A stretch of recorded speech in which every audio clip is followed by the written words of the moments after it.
How to drop a pin and send to someone in Google Maps.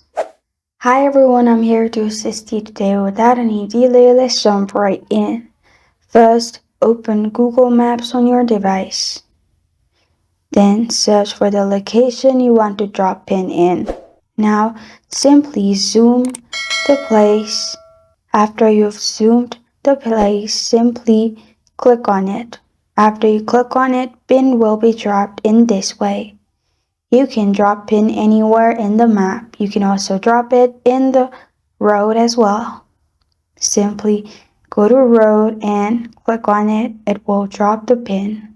After that, at the bottom, click on share. Now click on copy at the bottom. After you have copied the link, you can send this link to people. And this is how to drop a pin and send to someone in Google Maps.